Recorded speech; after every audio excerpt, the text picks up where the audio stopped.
Dito sa Papa Dudut Stories, ikaw ay hindi nag-iisa.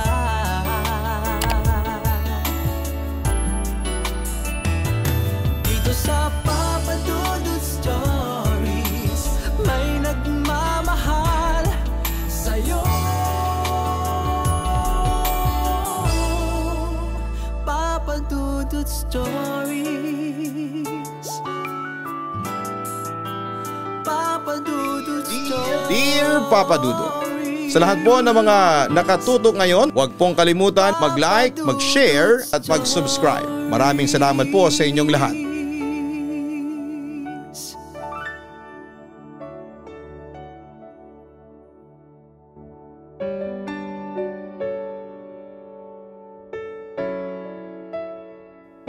May mga taong mahilig sa kadiliman.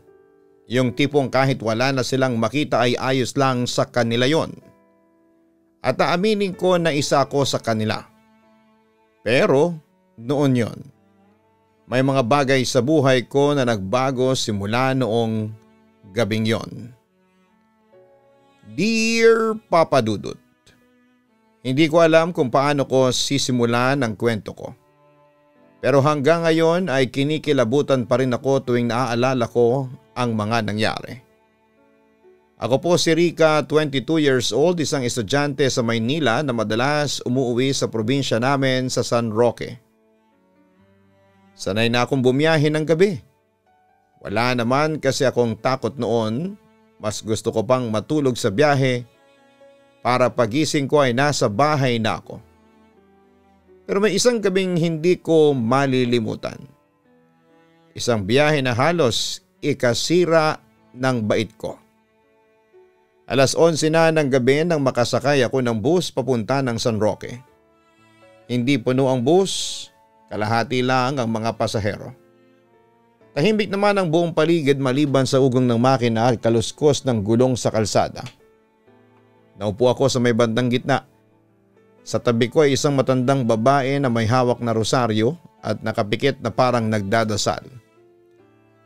Sa unahan naman ay halos hindi ko makita ang mukha ng driver.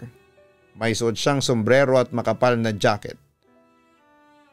Naisip ko na baka matanda na siya kaya medyo mabagal ang kilos at sobrang balot na balot pa. Normal ang lahat sa simula. Pero nang magsimula na kaming umakyat sa pabundok na daanan ay bigla akong kinilabutan. Hindi ko alam kung bakit pero sobrang lamig sa loob ng bus. Hindi naman nakabukas ang aircon pero parang may nagyayelong hangin na dumadampi sa balat ko. Napilitan akong isuot ang jacket ko at saka ko naamoy ang isang bagay na kakaiba. Parang usok na may halong dugo.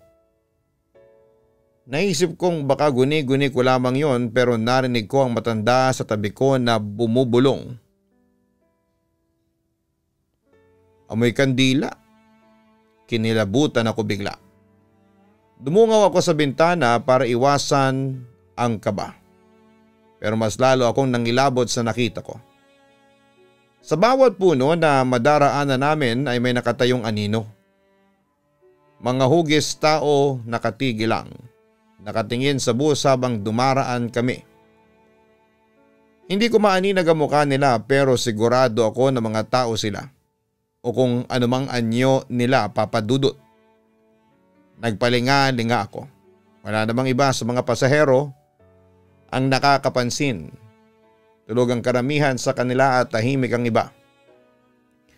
Ang matanda lang nakatabi ko ang mukhang gising pa. Saka siya bumulong. Halos hindi gumagalaw ang labi niya. Iha, huwag kang titingin sa likod ha. Napakapit ako sa upuan. Bakit niya sinabi yon? At bakit mas lalo ko tuloy gustong lumingon para makita kung ano ang tinutukoy niya? At dahil marupok ang curiosity ko, ginawa ko ang sinabi ng matanda na hindi ko dapat gawin. Dahan-dahan akong lumingon sa hulihan ng bus. At doon ay muntik na akong mapasigaw dahil sa nakita ko. May isang lalaking nakatayo sa may hallway malapit sa hulihan. Basang-basa siya at parang bagong ahon mula sa tubig. Dumudugo ang kanyang muka at may mga sugat na tila pinira-pirasong salamin. At ang mga mata niya na nakatitig diretso sa akin, Papa Dudut. Walang emosyon, parang walang buhay. Pero alam kong nakikita niya ako. Mabilis kong binalik ang tingin ko sa harapan. Nanginig ang tuhod ko. At doon ko mas malinaw na napansin ang driver ng bus. Ang kamay ng driver sa manibela ay puro peklat. Tila sinunog o nilapa ng bakal. Namumutla ang balat at halos kulay abo na. Hindi halos gumagalaw ang katawan niya at parang puwersado lang na humahawak sa manibela. Biglang bumulong ulit ang matanda sa tabi ko at halos babasag ang puso ko dahil sa aking narinig. Sino yun? Sino ho? Nanginginig kong tanong. Si Mang Renato, ang driver na namatay sa bangin. Nakaupo tayo ngayon sa bus niya. Takot na sagot ng matanda pero mas takot ako. Para akong binuhusan ng malamig na tubig at hindi ako makapaniwala. Kwento lang yun sa amin dati, yung aksidente 10 taon nang nakakalipas. Sabi nila isang buong bus ang nahulog sa bangin noon. Patay lahat ng pasahero pati ang driver at ngayon nandito ako sa bus na yon. Teka, paano ba nangyari yun? Pinilit kong ikubli ang kaba pero habang tinitingnan ko, ang ibang pasahero ay napansin ko ang mas nakakatindig balahibong detalye sa mga katawan nila. Ang bawat isa sa kanila ay maputla ang muka. Walang buhay ang mga mata. Ang magkasintahan sa likod ko na kanina'y mahina nang nagkwekwentuhan, hindi pala nag-uusap. Nakatitig lang sila sa kawalan. Parang mga ribulto kung iisipin. Napahawak ako sa sarili kong braso at kinurot yon. Masakit, ibig sabihin ay gising ako. Totoo ang nangyayari sa akin. Papadudot, doon ko naramdaman ang bigat sa dibdib ko. Parang hinihigop ang lakas ko habang papalapit kami sa isang kurbadang kalsada. Ang mismong lugar ng aksidente 10 taon nang nakalipas. Bumulong ulit ang matanda sa akin. Iha, kailangan nating bumaba na bago makarating sa bangin. Kapag hindi, baka hindi ka na makalabas dito. Gusto kong umiyak pero paano kami bababa kung umaandar ang bus? Pero ang tinig ng matanda ay puno ng panalangin at nakapikit siyang parang kinakausap ang Diyos ng mga oras na yon. Sumulyap ako sa driver at doon ko nakita ang buong mukha niya. Punit-punit ang balat. Ang mga mata ay butas, wala ng laman at nakangiti siya. Isang ngiti na malamig, puno ng galit at puot. Takot na takot ako noon. Bigla siyang nagsalita at ang boses niya ay parang galing sa ilalim ng lupa. Mga pasahero ko, malapit na tayo sa dulo. Nanigas ako sa kinakaupuan ko nang narinig ko yon, Papa Dudut. Kasabay noon ay naramdaman kong bumigat ang manibela. Dahan-dahan niyang niliko ang bus dire-diretso papunta sa bangin. Napatayo ako at halos pasigaw na. Kuya, wag po bangin yan. Maawa naman po kayo sa akin. Pero hindi siya kumibo at mas masakit pa dahil napansin kong sabay-sabay na bumaling sa akin ang lahat ng pasahero at ngumiti sila. Sabay-sabay na nagsalita sa iisang boses. Sasama ka na sa amin. Doon na nagsimulang bumilis ang bus diretso sa madilim at kurbadang yon. Biglang umalingaw-ngaw sa loob ng bus ang isang halakhak. Hindi tawa ng isa kundi parang daan-daan na sabay-sabay. Mahaba, malulutong pero puno ng pighati. Para bang humihingi sila ng tulong sa akin, Papa Dudut. isasama ka na namin, paulit-ulit nilang sinasabi habang dahan-dahang lumalapit sa akin. Napatras ako sa upuan, nanginginig at gusto kong sumigaw pero wala nang lumalabas na boses sa bibig ko. Para akong naipit sa masamang panaginip. Ang matandang babae sa tabi ko, siya lang ang tila totoo na tao. Maigpit ang kapit niya sa braso ko. Nanginginig ang kanyang mga kamay. Iha, makinig ka. Bulong niya. Halos hindi na marinig sa ingay ng mga multo. May paraan para makaligtas ka. Paano po, Lola? Halos umiiyak kong tanong. Kapag bumaba ka bago tayo makarating sa bangin, baka may pag-asa ka. Pero delikado, hindi lahat ng sumasakay dito ay nakakaalis pa. Tumayo ako at naglakad papunta sa hulihan. Papadudot pakiramdam ko, bawat takbang ko ay may bigat na parang may nakadagan sa dibdib ko. Sa gilid ng mga upuan ay may mga kamay na biglang sumusulpot sa akin. Malamig, mabaho at puno ng dugo. Inahablot ang laylayan ng pantalong ko, ang buhok ko, ang braso ko. Kasama ka na namin. Isa ka na sa amin. Bulong nila sa iisang boses. Pagdating ko sa hulihan ay hinila ko ang pintuan, pero nakakandado ito. Kahit na anong hata ko ay ayaw bumukas. Buksan mo, sigaw ng matanda mula sa harapan.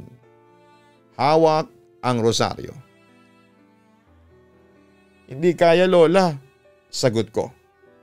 Luha na. Papadudot doon ko lang napansin ang rosaryo ng matanda ay kumikislap ng mahina. Para bang may sariling ilaw yon. Naisip kong baka yun ang susi para makalabas ako. Inablot ng matanda ang rosaryo at inabot sa akin at halos sumigaw. Eto, dalhin mo. Dasal lang ang tanging makakalaban sa kanila. Agad kong hinawakan ng rosaryo at mainit yon. Parang may apoy na nakabalot. Pero sa bawat hawak ko ay parang may pumapasok na lakas sa katawan ko. Hindi ko nga lang alam kung saan ang gagaling yon. Dinikit ko ang krus sa kandado ng pintuan at biglang kumulo ang paligid. Nagsisigaw ang mga multo. Nangangalit ang muka at ang bus ay parang yumanig. Hindi ka makakataka sa akin, sigaw ng driver ng bus. Paulit-ulit kong binikas ang dasal na alam ko at nanginginig man ang boses ko. Papadudot, sa bawat salita ko ay unti-unting bumibigay ang kandado. Hanggang sa isang malakas na tunog at bumukas na ang pinto. Wala na akong inisip, tumalon ako palabas. Kung masaktan man ako ay ayos lang sa akin. Ang gusto ko lang ay makatakas ako noong mga oras na yon. Umampas ang hangin sa mukha ko at gumulong ako sa matigas na damuhan sa gilid ng kalsada. Masakit, sugatan ang braso at binti ko pero buhay pa ako. Paglingon ko ay naroon pa rin ang bus at nakikita ko kung paano ito bumabagtas sa kurbadang iyon. Pero imbis na mahulog, bigla itong naglaho na parang bula. Parang usok lang na binura ng hangin. Natulala ako at tila hindi totoo ang lahat ng mga nangyari. Pero ang mga sugat ko at kirot sa katawan ko, iyon ang nagpapaalala sa akin na hindi yon panaginip. Nang akala ko'y ligtas na ako ay may narinig akong tinig. Malamig at malalim. Hindi ka pa ligtas. Papadudot na palingon ako at doon ko siya nakita. Sa mismong bangin nakatayo si Mang Renato. Basag ang muka, duguan pero nakaangil sa akin.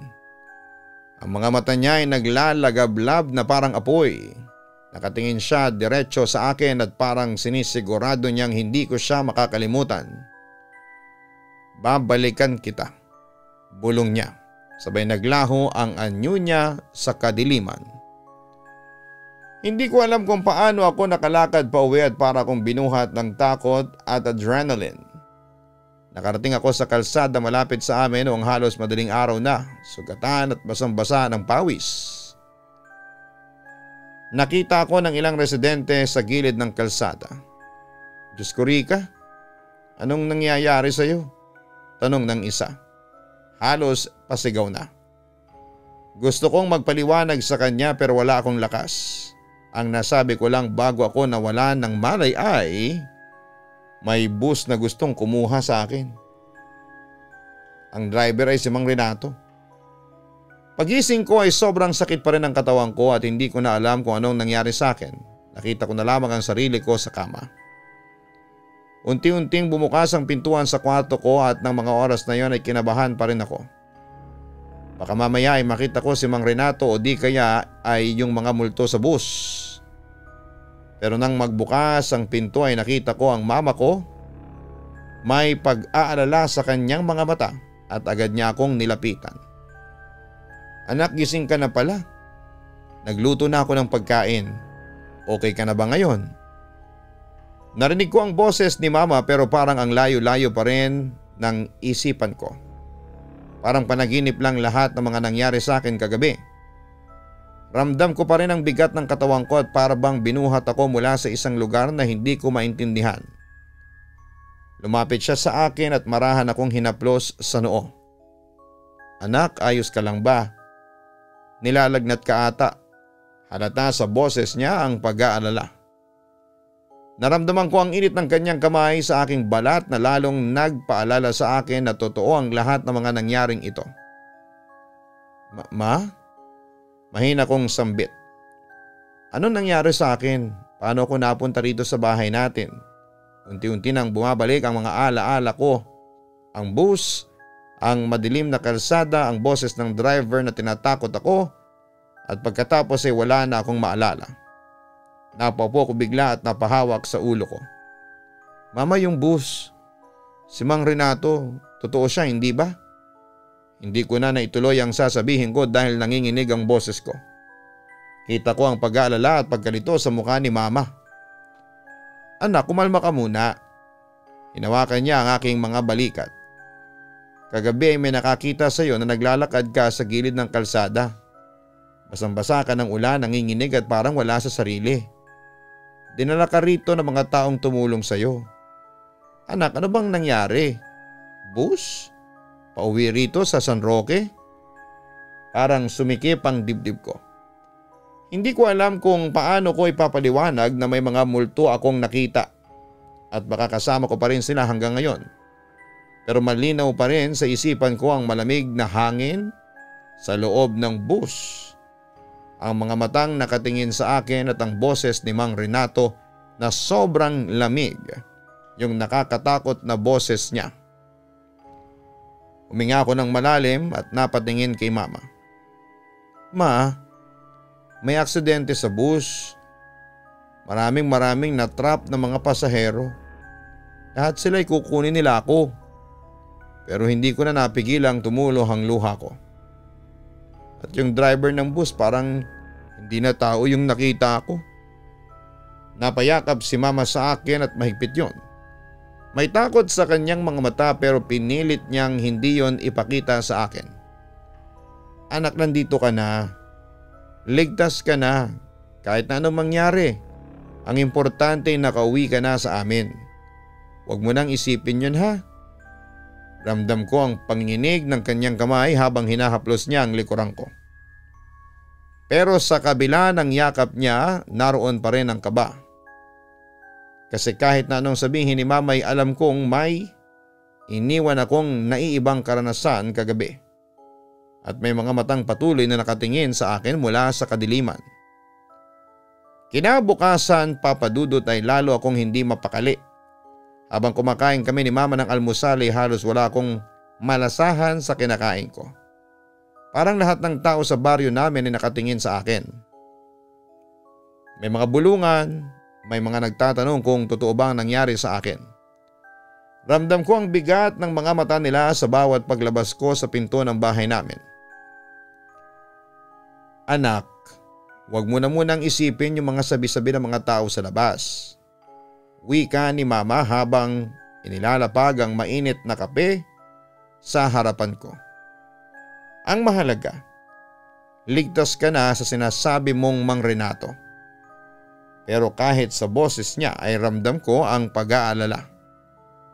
Kinahaponan ay dumating ang isa sa mga barangay tanod para kausapin ako. "Iha?" sabi niya. "Nagulat kami sa kwento ng mga nakakita sa iyo kagabi. Naglalakad ka raw mula sa kalsada papunta rito sa San Roque.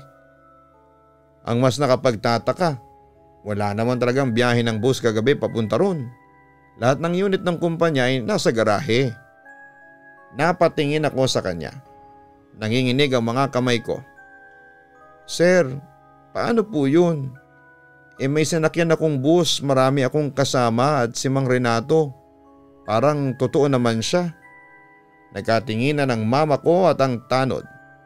Kita ko sa mukha nila na hindi sila basta naniniwala sa sinasabi ko pero hindi rin nila ako masisisi.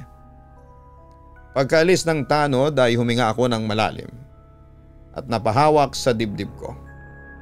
"Ma, mahina kong sambit. Kung wala talagang bus, ibig sabihin naputol ang boses ko, parang may mabigat na bumara sa lalamunan ko." Lumapit si mama at hinawakan ang kamay ko. "Anak, baka pagod ka lang ng mga oras na yon. Baka masama lang ang pakiramdam mo. Kaya yon ang naiisip mo kagabi." Pero hindi ko na mapigilan ang panginginig. "Ma, totoo yung nakita ko. Hindi ako nag-iimbento. May mga tao doon. May mga sumisigaw pa nga tapos biglang wala na. Kukunin daw nila ako." Tumulo ang luha ko. At sa gabing yon, Papa Dudut, ay hindi ako nakatulog ng maayos. Parang may mga boses akong naririnig sa labas ng bintana. Mahina pero malinaw ang mga tawag na hindi ko maintindihan. Sa panaginip ko ay bumalik ang mga bus ng mga taong nakatingin sa akin. Sa ulihan ay nakatayo si Mang Renato at nakangiti na para bang nakakatakot pero malungkot din ang mga mata. Pagkagising ko ay may malamig na hangin sa kwarto ko na para bang galing sa labas. Kahit sarado ang mga bintana at sa mesa malapit sa kama, may isang tiket ng bus na hindi ko pa nakikita kahit kailan. Kulay dilaw ito at may nakatatak na San Roque Express. Pero ang petsa ay 10 taon nang nakakalipas. Agad akong tumakbo sa baba papunta kay mama para ipakita sa kanya ang bus ticket para maniwala siya na totoo ang sinasabi ko. "Ma, sabi ko na sa iyo eh. Totoo ang sinasabi ko. Totoo si Mang Renato. Tingnan mo, may bus ticket ako mula sa biyaheng yun. Pero yung petsa nito ay 10 taon nang nakakalipas. Hindi ko alam kung bakit pero alam ko, ito na yun." Nanlaki ang mga mata ni mama nang marinig ang sinabi ko. Hindi ko alam kung bakit pero agad ko siyang tinanong tungkol doon. "Ma, bakit po? Ano pong iniisip ninyo?" May pag-aalala sa boses ko. Hindi agad siya nagsalita pero nang sumagot na siya ay nanginig din ako dahil sa mga nalaman ko. "Anak, yung ticket na sinasabi mo, yan yung ticket na gamit ng Lola Celia mo noon. Kung saan siya namatay. Hindi ba't sinabi ko sa iyo noon na naaksidente siya?" Halos mautal si mama noon habang nagsasalita siya. Doon ko naalala ang matandang kausap ko sa bus kung saan si Mang Renato noon. Alam kong siya ang tumulong sa akin, si Lola Celia siguro yun. Alam mo mama, parang nakausap ko po siya.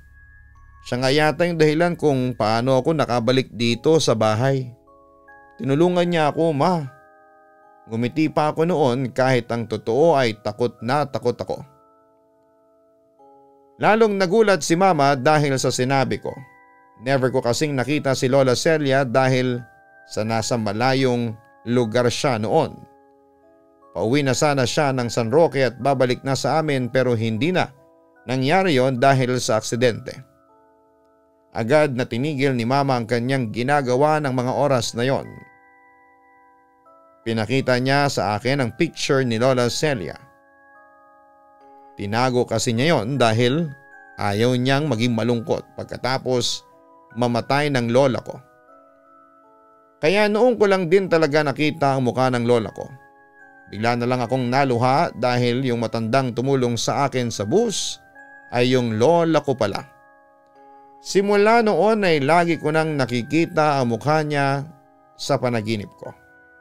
Laging humihingi ng tulong pero hindi ko magawa dahil hindi ako makagalaw sa pwesto ko roon sa panaginip. Minsan, yung boses niya lang ang naririnig ko pero hindi malinaw ang mukha niya. Isang gabi habang naghahanda kami ng pagkain para sa hapunan, kwento ko kay mama ang paulit-ulit na nangyari sa akin. Ma, tingnan mo. Bakit kaya parating nagpapakita na sa akin si Lola Celia? Ano kaya ang gusto niyang iparating sa akin? May kailangan kaya akong gawin? Ngumiti lang sa akin si mama noon pagkatapos ay nagsalita siya. Siguro kaya mo nakikita ang Lola Celia mo ay lagi mo siyang iniisip. O kaya baka mismo na siya. Ganun lang siguro yun. Umupo ako sa dining area noon at nag-isip. May mga katawan pa bang hindi nakikita roon? Baka kasi yun ang hinihingi ng tulong ni Lola Celia sa akin. At hanggang hindi ko pa yun nagagawa ay lagi siyang magiging laman ng panaginip ko. Nagkaroon ng takot si mama noon kaya nilapitan agad niya ako. Oo nga, sabi ng ilan, may iba pang hindi nakikita na katawan sa trahedyang iyon.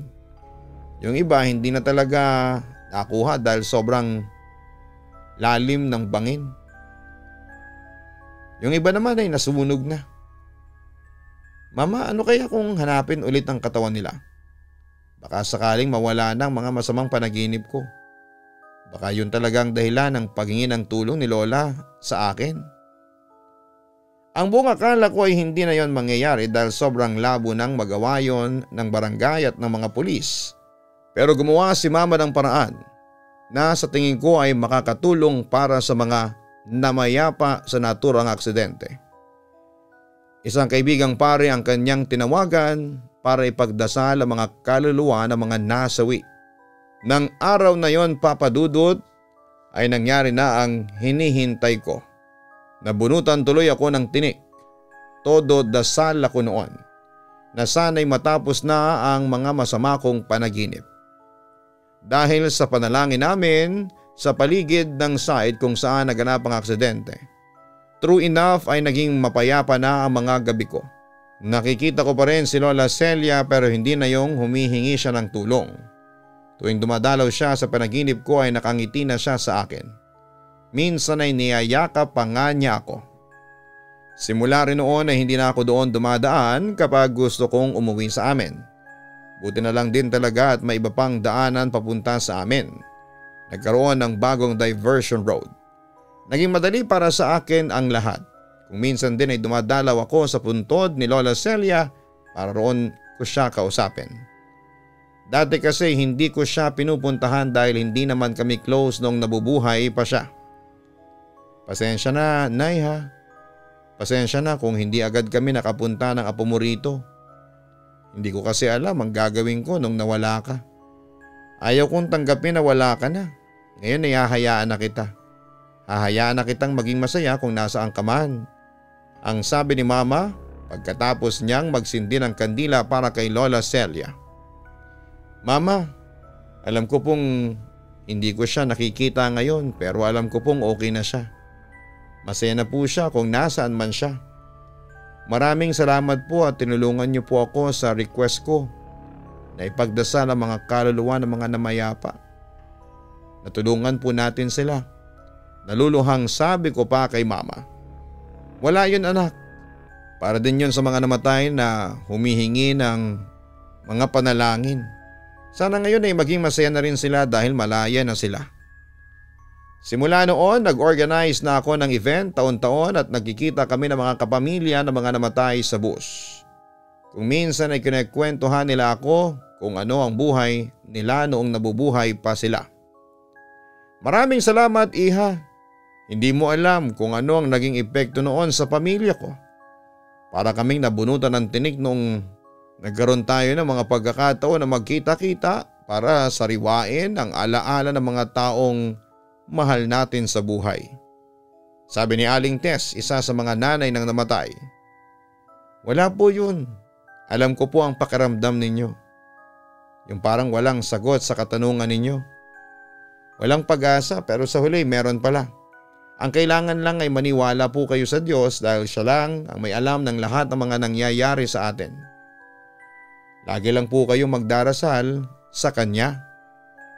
Papa Dudut, salamat po sa pagbibigay daan para may bahagi ko ang kwento ko na ito at sana'y naging inspirasyon din po ito sa iba. Hindi madali pero kung kaya naman natin silang tulungan ay tulungan natin sila para maging mapayapa na sila sa kabilang buhay. Hanggang dito na lamang po. Lubos na gumagalang, Rika. Hindi lahat ay may lakas ng loob para ikwento ang mga karanasan nila tulad ni Rika. May mga tao pa rin na takot sa kanilang naranasan na kakaiba sa araw-araw. May ilan pa rin na binabalot pa rin ng kanilang mga masasamang panaginip. Kung isa ka sa kanila ay huwag na huwag mo sanang kalimutan na may Diyos kang kinakapitan. Lagi tayong magdarasal at maniwala sa Kanya na malalagpasan natin ang lahat basta tayo ay may labis na paniniwala. Hanapin ang Kaistorya YouTube channel para sa mga nakakatakot na kwento at syempre po manood po kayo ng Papa Dudut Family YouTube channel.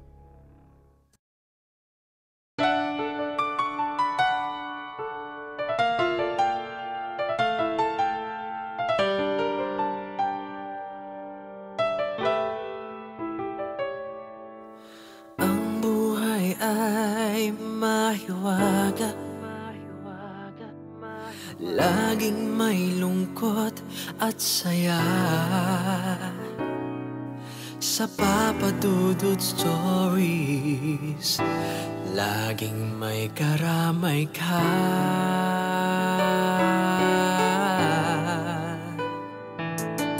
Mga problemang kaibigan, ito ay pakikinggan ka. Sa Papa Dudut Stories, kami ay iyong kasama. Dito sa Papa Dudut Stories, ikaw ay hindi nag-iisa.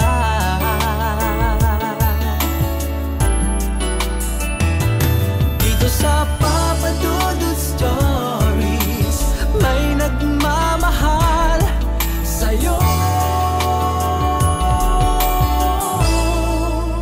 Papa Dudut Stories, Papa Dudut Stories,